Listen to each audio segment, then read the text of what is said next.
Philippine Press. Emphasize importance of Australia's partnership. Former U.S. diplomat pleads guilty to spying for Cuba. Australian teen jailed for school shooting. Baseball star Shohei Ohtani reveals he is married.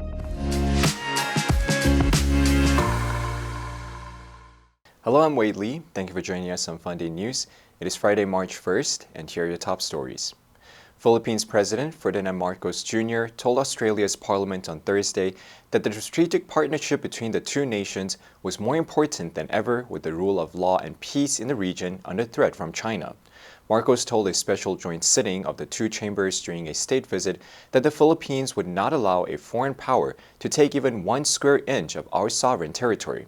It is a declaration he has often repeated since taking office in 2022 and refers to China's disputed claims to the Philippines' territory in the South China Sea.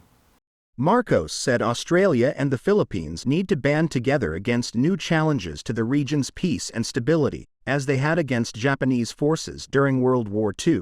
Not one single country can do this by itself. No single force can counter them by themselves, Marcos said. This is why our strategic partnership has grown more important than ever. Marcos said his father, former President Ferdinand Marcos, and then Australian Prime Minister Gough Whitlam reaffirmed that the security of their two countries was bound together in 1974 when they toured the Philippines' World War II battlefields of Bataan and Corregidor. Australia and the Philippines for the first time conducted joint sea and air patrols in the South China Sea in November last year.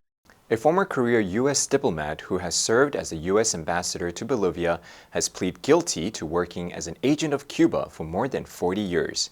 Victor Manuel Rocha, 73, was charged with secretly passing information to the communist-run Cuban government since 1981 while working for the U.S. State Department. On Thursday, he changed his initial not guilty plea in the court in Miami. He is due to be sentenced at a hearing on 12 April.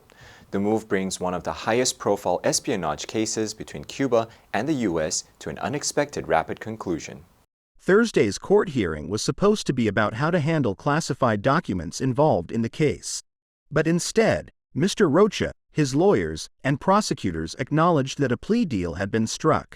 He is charged with violating the Foreign Agents Registration Act by acting as a foreign agent, wire fraud, and making false statements to obtain a U.S. passport. The evidence collected by investigators includes covert recordings of Mr. Rocha admitting to working for Cuba for decades, praising the late Cuban leader, Fidel Castro, as comandante, and calling the United States the enemy. He and his legal team now appear to have reached a similar conclusion, calculating that a guilty plea was his wisest option.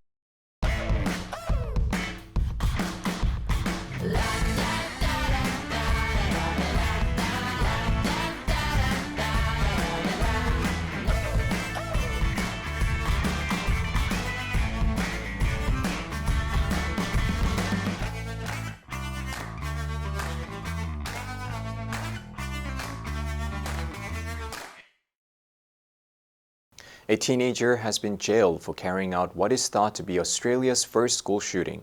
The 15-year-old from Perth fired 3 shots with 2 rifles at the Atlantic Beach Baptist College last May.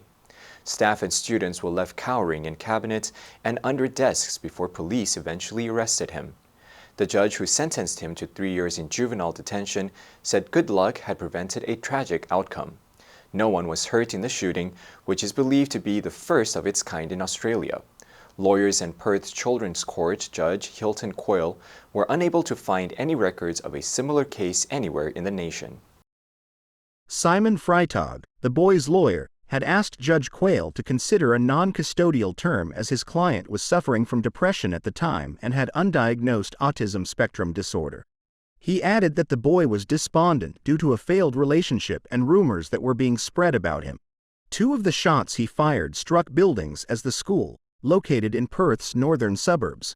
The age of its students ranges from 6 to 16.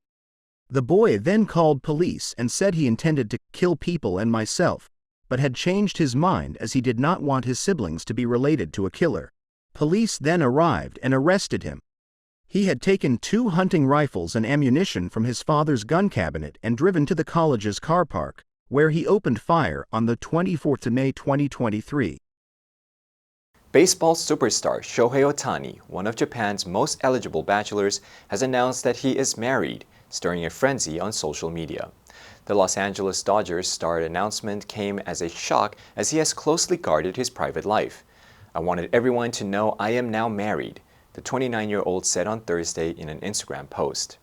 Ohtani described his Japanese bride as someone who is very special to me, but did not disclose her identity. "Two people plus one dog will grow together," he told his 7 million Instagram followers. Last year, Ohtani made history when he signed a record-breaking 10-year, $700 million contract with the Los Angeles Dodgers, making him one of the world's highest-earning athletes. Unlike most players who specialize in batting or pitching, Ohtani is equally skilled at both disciplines, drawing comparisons with American baseball legend Babe Ruth. He has been given the nickname Showtime and has been described as among the world's best players. On social media, congratulatory messages poured in after Ohtani made the announcement in his post on Instagram, which got 1 million likes in less than an hour. But quite a few were also heartbroken that the Japanese nation's sweetheart was no longer available. The answer for yesterday was B, heckle. They heckled him and interrupted his address with angry questions. Did you answer correctly?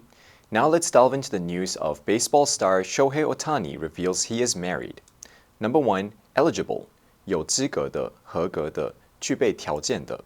Only those over 70 are eligible for the special payment. Number 2, frenzy. 疯狂,狂乱,狂暴. The speaker worked the crowd up into a frenzy. Number 3, specialize. 专门研究,专攻. He specialized in criminal law. Next, we have a multiple choice question for everyone to practice. Which answer would you choose? You can write your answer in the comments section. The correct answer will be announced tomorrow. And that's it for today's Funday News. Be sure to tune in to Funday News from Monday to Friday and click the link below to join Funday for free. I'm Wade Lee, your host. I'll see you next time.